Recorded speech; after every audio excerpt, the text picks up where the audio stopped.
Benny the Beagle had a twinkle in his eye and a nose that could detect a hot dog from 4 blocks away.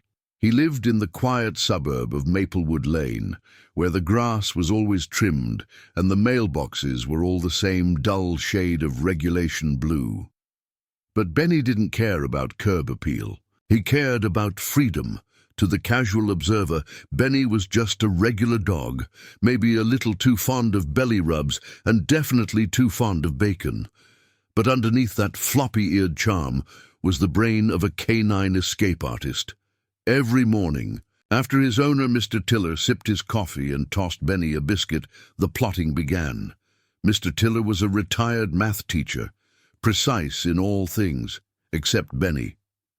"You stay put now, Benny," he'd say as he latched the gate for the 3rd time that week. "No funny business." Benny would wag his tail in complete agreement, and then 5 minutes later he'd be gone. The first time it happened, Mr. Tiller was trimming his hedges and turned around to see nothing but an empty yard and a suspiciously swinging gate. "Benny," he called. No answer. He walked around to the front yard, peered down the sidewalk and nearly dropped his hedge clippers. There, 3 houses down, was Benny, with the neighbor's newspaper in his mouth and Mrs. Lindemann chasing after him in her pink bathrobe. "You little rascal!" she shrieked, waving a slipper in the air. Benny darted past her, tail wagging. Like a flag in a storm, zigzagged between garden gnomes, then bolted toward Maplewood Park. "Benny!" Mr. Tiller called again, more in exasperation than expectation. But Benny had already turned the corner. From that day on, it became a routine, a ritual even. Each morning after breakfast, Benny would assess the yard. Was the gate locked? Could he dig a new tunnel? Was the compost bin heavy enough to use as a step up to the fence post? His mind worked like a tiny, furry James Bond. If 007 were addicted to sausages and had a tendency to chew shoes. One Thursday morning, Mr. Tiller installed a new latch on the backyard gate. "There," he said proudly. "No more escapes." Benny watched from the porch with squinty suspicion. He sniffed the air. Something about the new latch seemed challenge-worthy. An hour later, as Mr. Tiller sat inside reading the paper, a loud clunk echoed from the backyard. He rushed out, empty yard. Again. Benny. Down the street, chaos had already begun. Benny was sprinting through Mrs. Lindemann's flower beds, again, with a bright purple garden glove clenched in his teeth. Behind him, Mrs. Lindemann, now fully dressed in matching sneakers and fury, was in hot pursuit. By now, most of the neighbors had grown accustomed to the daily Beagle chase. Benny had become a legend. Children on bicycles would spot him and join in the chase like it was a neighborhood game. "There he is, by the mailbox," yelled 8-year-old Calvin from 2 doors down. "Go left, cut him off at the fire hydrant." His sister Amy called, pedaling furiously. Benny zoomed under a picket fence, through the Thompsons' yard, and popped out the other side with a frisbee in his mouth that definitely didn't belong to him. Back home, Mr. Tiller stood with his hands on his hips, watching the spectacle unfold. He sighed, shook his head, and muttered the words he said almost daily now. "That dog is going to be the end of me." But it was no use. Benny was too clever, too quick, and most annoyingly, too adorable to stay mad at. That Saturday, Mr. Tiller had an idea. He would finally figure out how Benny kept escaping. He set up his old camcorder, the one he used to film PTA meetings when he still had his sanity, and pointed it straight at the backyard gate. "Let's see how you do." "It, you little magician," he said, chuckling as he pressed record. Then he waited. Benny, of course, knew he was being watched. He casually lounged on the porch for an hour, yawning dramatically, occasionally licking a paw. Mr. Tiller eventually grew tired and went inside for a snack. That was Benny's moment. He crept to the compost bin, nudged it with his nose, and tipped it slightly forward. It made a dull thud. Next he leapt onto the overturned bucket beside it, then stretched up to the latch. The new mechanism was tricky, but Benny was trickier. He pawed at it, nudged it with his snout, then gave it a final push with his shoulder. Click! The gate swung open. freedom. By the time Mr. Tiller returned, all he saw was the tail end of Benny bolting down the street, with the neighbor's welcome mat in his mouth. The next morning, Mr. Tiller held a neighborhood meeting on his front lawn. Folding chairs were arranged in a crooked semicircle. Mr. Tiller stood with a pointer stick and a whiteboard. "Ladies and gentlemen," he began, tapping the board where he'd drawn a crude map of Maplewood Lane, "we have a crisis. Someone giggled. "This is serious," he snapped. "My dog is turning our peaceful street into a circus, and it's the funniest thing I've seen in years," said old Mr. Jenkins from across the street. "He stole my yoga mat," added Karen from number 14. "He brings it back eventually," Calvin said with a grin, "usually slobbery." Despite their complaints, no one could deny it. Benny had become the heart of Maplewood Lane. Every day he brought excitement, exercise, and a lot of laughter. Even Mrs. Lindemann, after weeks of glove theft, had started keeping an extra pair on hand, just in case. Still, Mr. Tiller was determined. "I'm building a fortress," he announced. "Taller fences, reinforced gate, motion sensors." The neighbors clapped, partly out of sympathy, partly because they knew it wouldn't work. That week, construction began on Fort Tiller. Wooden panels went up. The gate was reinforced with steel hinges. A motion-activated sprinkler system was installed. It looked like a military base for a very specific type of invasion. One Beagle, armed with charm. Benny inspected the changes thoughtfully. The compost bin was now out of reach. The bucket was gone. The new latch was well out of paw range. For 2 whole days he remained inside the yard. Mr. Tiller celebrated. "He's finally contained." On the 3rd morning, Benny vanished. This time, there was no dig site, no broken latch, no security footage. It was like he'd teleported. In fact, Benny had simply used a tactic no one expected: the kindness of strangers. Earlier that morning, Mrs. Lindemann, yes, that Mrs. Lindemann had been walking past and spotted Benny waiting politely at the gate. "Oh, you're such a good boy today," she said, scratching his ears. "Staying inside, are we?" Benny wagged his tail and whimpered, softly, eyes big and pleading. "Oh no," she murmured. "You're trapped, poor baby." She opened the gate. Whoosh, he was gone before she could even blink. 5 minutes later, a toddler from 3 blocks away was squealing with laughter as Benny zoomed past with an ice cream cone stuck to his ear. When Mr. Tiller heard the news, he buried his face in his hands. He's recruited accomplices now.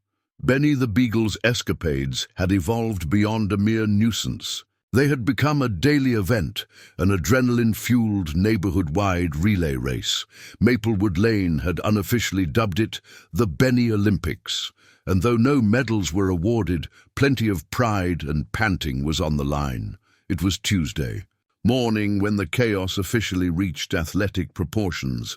As usual, Benny began the day by pacing the backyard, tail twitching like a countdown clock. His eyes scanned the perimeter of Fort Tiller, the newly reinforced sprinkler-guarded yard that looked more like a military outpost than a place for a tenacious beagle. Benny had already memorized the timing of the sprinklers. He could predict when the neighbor's lawn service truck would drive by. He even knew the precise minute Mrs. Lindemann took out her trash, an opportunity, he'd learned, for an emotional plea and an open gate. But today, he didn't need any human help. The storm the night before had loosened a single fence panel, just enough for Benny to wiggle out with a twist, a squirm, and a victorious tail wag. He was out. Maplewood Lane had no idea what was coming. At precisely 9:16 a.m., Calvin, age 8, energetic and easily distracted, spotted Benny first. "Benny's out." He screamed from his treehouse perch, nearly falling off the ladder in excitement. Like clockwork, children abandoned their cereal bowls, adults put down hedge clippers, and joggers rerouted mid-stride. It was time. "Let the games begin," shouted Amy, Calvin's 10-year-old sister strapping on her helmet and hopping on her scooter. Benny, meanwhile, had already snatched a breakfast muffin from an unattended porch plate and was prancing down the sidewalk like a four-legged parade float. He swerved onto Maplewood Park's bike trail, tail high, muffin crumbs trailing behind him like confetti. "Go, Benny, go!" shouted a teen on a skateboard, joining the chase with a wild grin. The scene quickly became a full-blown event. A dozen residents trailed after Benny in various states of athletic commitment. Some ran, others biked. One brave soul was on roller skates and barely upright. Mr. Jenkins, the 73-year-old Vietnam veteran, followed in his mobility scooter, determined to be part of the action. "I served in combat," he muttered, steering his scooter with intensity. "I can handle a Beagle." Benny rounded the community fountain and darted through the flower beds, kicking up petals and startling a pair of mallard ducks. Then, in a daring display of agility, he leapt through a toddler's play tunnel set up for a local daycare picnic. "Puppy!" squealed one child, trying to hug him mid-flight. "He's heading toward the dog park," Calvin shouted from his bike, now red-faced and winded but thrilled. The dog park was Benny's Olympic arena. It was fenced, sure, but only for law-abiding dogs. Benny was above laws. He ducked under a loose patch of netting and streaked across the field like lightning, igniting a flurry of barking and wild tail chasing. Inside, a hulking golden retriever named Tank attempted to join him, but only managed to trip over a tennis ball and tumble into a water bowl. Benny, meanwhile, executed a perfect leap onto the picnic table, swiped a sausage link from an unattended grill, and sprinted back toward the fence. The crowd gasped. "That was incredible," Amy said. "He should be in the actual Olympics." "He'd probably win," Calvin huffed, barely keeping up. Suddenly, an unexpected participant entered the race, Officer Delgado. Maplewood Lane's friendly but stern beat cop, Delgado had been watching the commotion from his patrol car with growing suspicion. He had let Benny's earlier antics slide, mostly out of sympathy for Mr. Tiller, but this was too much. Muffin theft, sausage snatching, trespassing. It was time for justice. He stepped out of the car. "Stop right there, Benny." Benny paused mid-run, blinked, and then gave a single tail wag. Challenge accepted.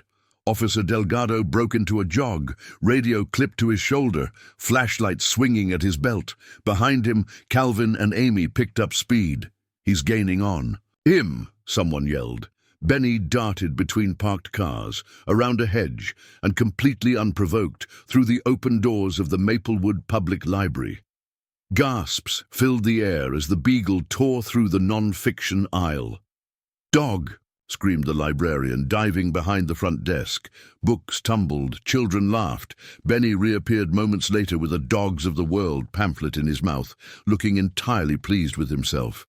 Officer Delgado burst in, panting. "Benny!" But Benny had already exited stage left, through the back fire escape. By this point, news of the Benny Olympics had spread. People were tweeting it, live-streaming it, even placing friendly bets on where he'd go next. "I've got $5 on the fountain loop," said a teen filming from his phone. "10 on the duck pond," replied another. Back in his front yard, Mr. Tiller watched the live stream in horror. "Why is there a camera drone following my dog?" Benny, still full of sausage and adrenaline, sprinted down the residential street and veered into Maplewood Elementary's front lawn, where recess was in full swing. Children cheered like he was a rock star. "Benny!" they yelled in unison. One. A kid threw him a sandwich. Another offered a juice box. Benny sniffed it and moved on. Hydration could wait. The principal burst out of the main doors just in time to see Benny leap into the sandbox and perform what could only be described as a mid-air corkscrew roll. "Who owns this creature?" she bellowed, flailing her walkie-talkie. From behind her, Officer Delgado appeared, hands on knees, gasping. "I almost had him." It was now nearing 10 a.m., and the Benny Olympics had stretched into nearly an hour of mayhem. Residents, were exhausted, sweaty, and many were reconsidering their gym memberships. Yet Benny showed no signs of stopping. He zipped past the bakery, where a kind-hearted clerk tossed him a dog biscuit, through the alley behind the pizzeria, where he paused to sniff marinara sauce, and finally down Elmwood Drive, where Mr. Tiller stood, arms crossed, holding a leash like a disappointed parent. "Benny," he said sternly. "Enough." Benny skidded to a halt. Then, in front of dozens of neighbors, Officer Delgado and a reporter who had shown up for a story on local farmers' markets, Benny walked calmly to Mr. Tiller and sat. Just like that. No protest, no final sprint, just a polite, victorious sit. The crowd applauded. Mr. Tiller clipped on the leash, muttering, "You planned this, didn't you?" Benny wagged his tail. The reporter approached. "Sir, would you say Benny's daily escapes have brought the community together?" Mr. Tiller sighed. "Together? Maybe. Exhausted, definitely. And how do you plan to prevent this from happening again?" Mr. Tiller looked down at Benny, who was now playfully pawing at a blade of grass. "I don't plan anything anymore. I just hope he forgets." The Benny Olympics became a local legend. The next morning, a handmade sign appeared on the community bulletin board. "Benny 5K, every morning at 9:15. Join the fun. No registration needed." It wasn't official, of course, but people showed up anyway, just in case.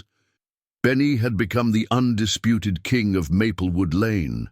The chases, the food heists, the leaps over fences, he ruled the neighborhood with floppy ears, boundless energy, and enough charm to make even Officer Delgado crack a smile. But where there is a king, there is always a rival, and Benny's came in the form of a covert feline organization known only as the Cat Patrol. The Cat Patrol wasn't official. It had no uniforms or newsletter, but ask anyone in Maplewood Lane with a garden, a bird feeder, or a sun-warmed car hood, and they'd tell you. The cats were organized, silent, watchful, calculating, and they did not appreciate Benny's chaos. It all began one sunny afternoon when Benny's escape route took him through the backyard of 92 Elmwood Drive, where an orange tabby named Pumpkin ruled with a velvet paw and a venomous glare. Pumpkin was not your average cat.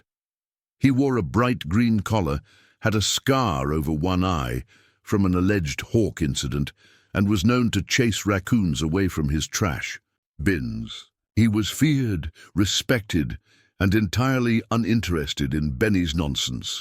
That afternoon, as Benny galloped through the backyard, dragging a stolen oven mitt behind him like a trophy, Pumpkin watched from atop the fence, tail twitching. Benny spotted him. "Woof!" he barked cheerfully. Pumpkin narrowed his eyes. Benny darted toward the flower bed. Pumpkin pounced and missed. Benny zigzagged, kicked up mulch, and exited the yard with the oven mitt and a daisy crown that had gotten tangled in his collar. That was the last straw. That night, the Cat Patrol convened. Pumpkin sat atop the picnic table in the Thompson backyard.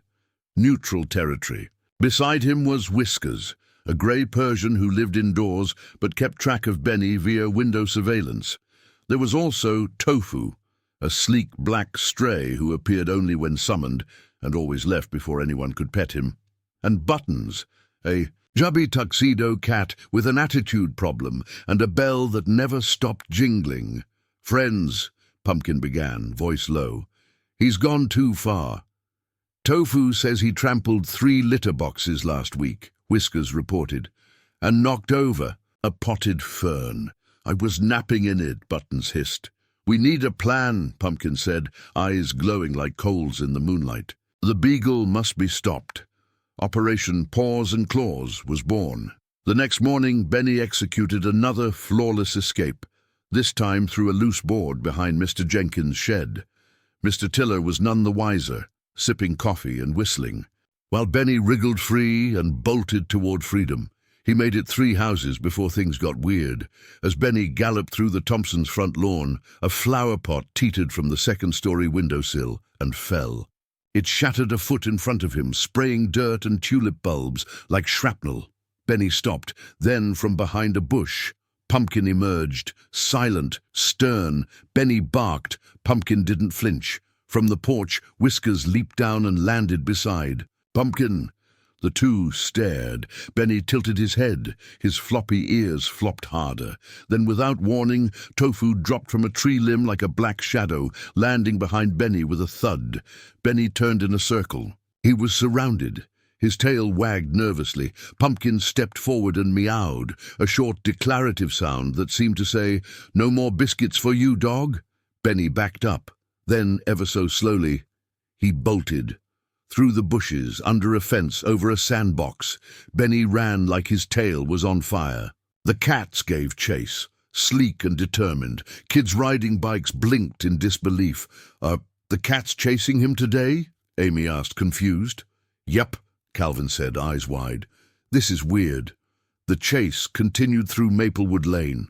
The cat patrol had practiced maneuvers. Buttons blocked alleyways with his substantial bulk. Tofu darted ahead, leaping fence posts like a ninja. Whiskers distracted with stealth and hissing. And Pumpkin coordinated the ambushes, always 5 steps ahead. Benny, while clever, wasn't used to being the prey. By noon, he was exhausted. He collapsed under the picnic table in the park, panting, tongue lolling. The cat patrol surrounded him. Once again, Pumpkin stepped forward and hissed. Benny gave a small, pathetic woof. And then, an unexpected twist. A squirrel burst out of a nearby trash can and scrambled toward a tree. The sound of it, a rustle, a squeak, ignited something primal in Benny. He stood up, every muscle alert. He chased it. The cats blinked. And, just like that, Benny's energy returned. He sprinted after the squirrel, then veered right through a fountain, soaking everything. Buttons slipped on the wet pavement and fell into a bush. Whiskers yowled and leapt away. Tofu gave up and vanished. Pumpkin was not deterred. He leapt onto the fountain's edge to cut Benny off. But Benny didn't slow down. He jumped right over Pumpkin. The moment would become legend. Benny soared mid-air, ears flapping like wings, droplets of water sparkling in the sun. Then he landed, tail wagging triumphantly. The cat patrol retreated, soaked and humiliated. Back at home, Mr. Tiller waited on the porch with a towel. "You look like you went through a car wash," he muttered, as Benny trotted up, still dripping. Benny plopped down and rolled belly up, clearly proud. That night, the cat patrol met again, this time with soggy fur and low morale. "Maybe we underestimated him," Buttons admitted, chewing on a blade of grass. "He flies," Whiskers added solemnly. Pumpkin, still dripping from the fountain encounter, didn't speak for a long time. He just stared at the moon. "He may have bested us today," he finally said, "but this isn't over." From then on, the cat patrol took a new approach. No more ambushes, no more chases. They embraced the long game. Every day, they sabotaged. His roots dug holes in the flower beds Benny liked to run through, hid Mr. Tiller's shoes, reorganized the neighborhood's smells by moving things around. It didn't stop Benny, but it slowed him. Sometimes, and every so often, Benny would leave behind a dog biscuit at the base of the Thompsons' fence, a peace offering, a dare. No one knew, but Pumpkin always ate it, eventually. The sun rose over Maplewood Lane, and with it came a sense of anticipation. The usual chatter among neighbors had quieted. Sidewalks remained empty. Sprinklers rotated quietly. Even the birds seemed to hold their breath, because today was different. Today, Benny hadn't escaped. Mr. Tiller had reinforced the fence. Again. Double locks, chicken wire, garden gnomes turned sentries. He had even installed motion-triggered sprinklers and placed a security camera facing Benny's favorite escape tunnel. And Benny, he just sat there, staring at the fence, like a chess master staring at the final piece on the board. From the bushes, Pumpkin watched with narrowed eyes. The rest of the cat patrol lurked in strategic positions, Whiskers on a windowsill, Tofu In the shadows of the garden shed, Buttons behind a trash bin with half a sandwich. "What's he doing?" Whiskers whispered. "Planning something," Pumpkin replied. "Something big." And he was. Benny, for all his mischief, wasn't just chasing thrill anymore. He had a mission, and that mission began with Operation Chicken Coop. It had started a week ago, when Benny had spotted them during one of his sprints past the Wilkins house on the edge of town.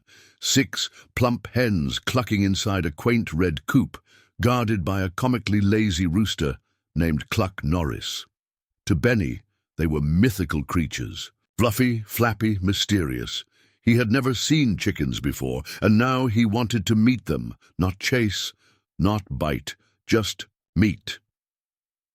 So began the planning. Today, Benny didn't try to break through the usual fence. Instead, he trotted to the garden shed, nudged the loose panel Mr. Tiller had forgotten to fix, and slipped through with silent determination. The Benny Olympics had taught him the layout of every yard, shortcut, and hiding spot in Maplewood. But this mission wasn't about evading the humans. It was about diplomacy. He navigated under porches, around sprinklers, even past a sleeping Buttons who didn't notice him. The cat patrol remained unaware until it was too late, when Benny arrived. At the Wilkins chicken coop, the hens froze mid-peck. Cluck Norris blinked slowly from his sunbathing perch. Benny approached, tail low and ears alert. "Woof," he said gently. The hens rustled nervously. Cluck Norris stood up, stretched his wings, and flapped once, lazily. Benny sat. A moment passed. Then a bold little hen stepped forward and pecked the ground near Benny's paw. Benny wagged. The rest followed cautiously. And soon Benny lay there, surrounded by hens, basking in the warm sun, utterly at peace. It was, by all accounts, the calmest moment of his entire life. Back on Maplewood Lane, Mr. Tiller paced the yard. "He's gone again!" he shouted, holding up the garden shed panel. The little Houdini.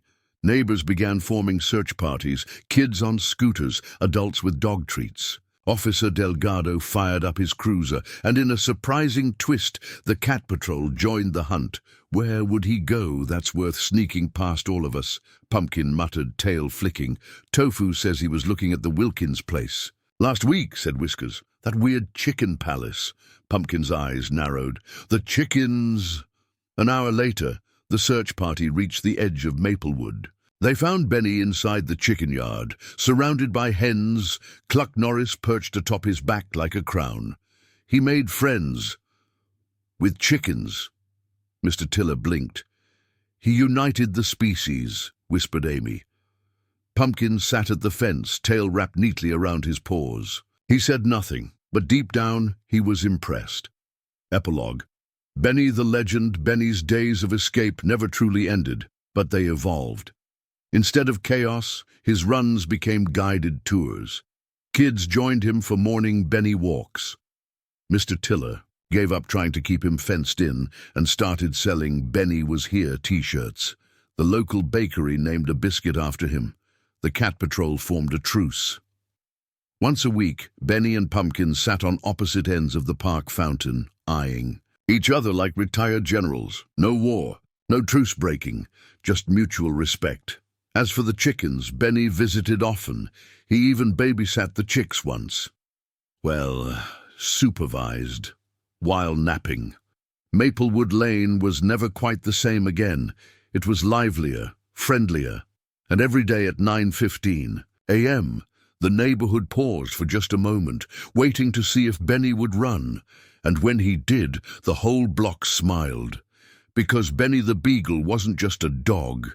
He was a legend.